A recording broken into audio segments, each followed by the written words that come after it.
Buying a watch isn't as easy as it sounds. You might be wondering how hard handing over a credit card can really be, but if only it were really that simple. Being the fleshy meat sacks that we are incredibly susceptible to enormous flaws in our logic.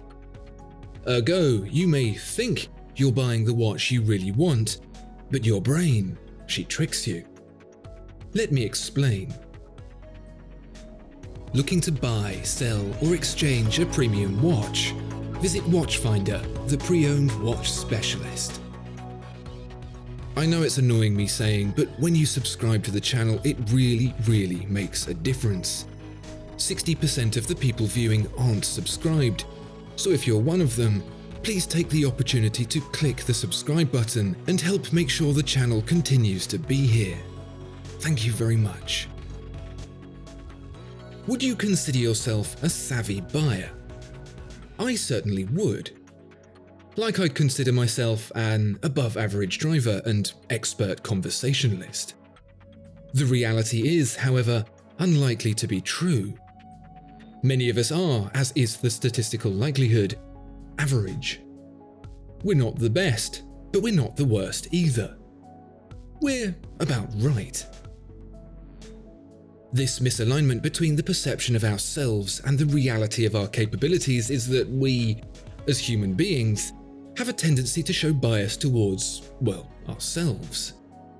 Hardly a spectacular revelation, I'm sure, but the weirdest thing about it is that it's not just for show. We genuinely believe it. This illusory superiority, also known as the above-average effect, gets even weirder when it goes meta, because it also means we think we're less susceptible to personal bias as well. The very extreme of this extends to the Dunning-Kruger effect, a cognitive bias that manifests as greater levels of confidence in those with lower ability. Experts in their field are mostly seen to be reserved about their understanding. The completely incompetent overestimate themselves immensely. You probably know someone just like that. But why do people do this, and how does that relate to buying watches? It's an evolutionary advantage, a competitive edge. Alongside illusory superiority, a healthy brain typically exhibits two more cognitive illusions. Illusion of control, where a person perceives themselves to have more control over a situation than they do, and optimism bias, where a person believes they are less likely to experience a negative event. It's why lottery tickets sell so well. This instinctive push towards risk-taking opens up the potential of greater reward, but it also leaves a nasty blind spot in our brains that can be, well, hacked. Ever heard the expression, "If it's too good to be true, it probably is"? Yeah, we all have. But unfortunately, these biases can still, despite everything we empirically know about deals that seem too good to be true, make us consider taking that risk regardless and getting scammed. Well, you may have evolved to think that risk is worth taking, but invariably it is not. Do not buy that watch. Here's another expression for you. It's not the destination. It's the journey. I'm sure that would look great printed on a poster of a cat to inspire you to live your best life and all that. But unlike many of those inspirational regurgitations that consume the remainder of the internet that isn't gentleman's leisure, it actually has some meaning to it. When we win, that is to say, accomplish something, we get rewarded with a lovely little dose of dopamine. Dopamine, scientifically speaking, is yummy. Therefore, we tend to do what we can to get more of it. Evolutionarily speaking, this pushes us beyond just mere survival, rewarding achievements with a feel-good factor, and the bigger the achievement, the better the feeling. Actually, it's not strictly true that dopamine is the reward. Rather, it's delivered in anticipation of the reward.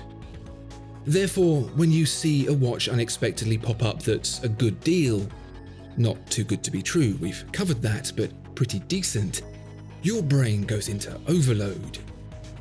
Get a new watch and get it for a bargain price. That's a win-win, right? Well, as far as the double dopamine hit you're about to get, it certainly is. You simply cannot go wrong. Except you can. What's happened here is that your brain tricks you into thinking that the immediacy of the purchase and the temptation of the discount were the same as actually wanting the watch itself.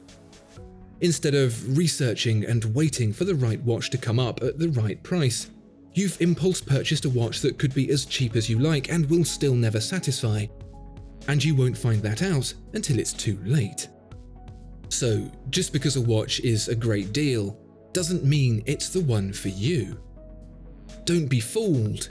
Your brain may reward you in the short term for rushing to the finish line, but the long-haul benefit is always going to be in the time spent getting there. It's easy to like something, but for some bizarre reason, it's very difficult to understand why. For instance, why do we like, or not like, the colour red? It's not so simple as relating back to a memory where you found $100 on a tin of red paint or ate a red berry that made you swell up like a balloon. Preference is, it seems, rather abstract. There have been many attempts to draw evolutionary benefits to preference. For example, the preference towards the tastes of fat and sugar because of their high levels of energy, although there are a lot of people who don't actually like those things. Are they broken? Or is preference dictated by something else? It seems that logic and preference aren't quite so intertwined as they perhaps should be. Maybe then it's conditioning. Subtly related positive experiences in early life that have created neural connections that feed a sense of reward when fired. Happy times with your family whilst there's music on in the background, perhaps. By that logic, you should like the same things your parents do, but I'm pretty certain most people here won't be listening to the same awful music their dad does. The reality is there are a number of avenues that guide and shape preference, and no one really knows what they are. One theory suggests that preference comes from a desire to understand our environment, fed by inquisitiveness that explores the periphery of what we're already familiar with. You may seek out music similar to the music you already like, but over time that journey may slowly evolve into something completely new. This means that every person's compendium of preferences is entirely individual to them, a uniquely intricate web of things that collectively appears to defy sensible reasoning. And that leads us on to the last watch you should very much avoid, the one that's only good on paper. It could tick all the boxes you like in spec and size and price, but if it doesn't fulfill the unfathomable tangle of neurons that we call personal taste, no amount of logical reasoning is going to make you like it. Believe me, I found this one out the expensive way. Several times.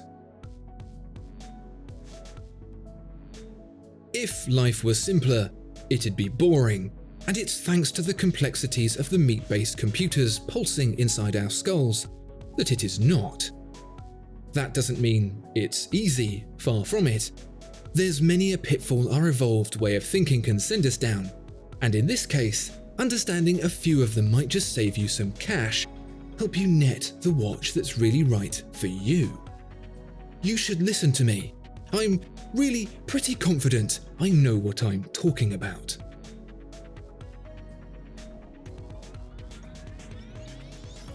Discover more exceptional watches at Watchfinder.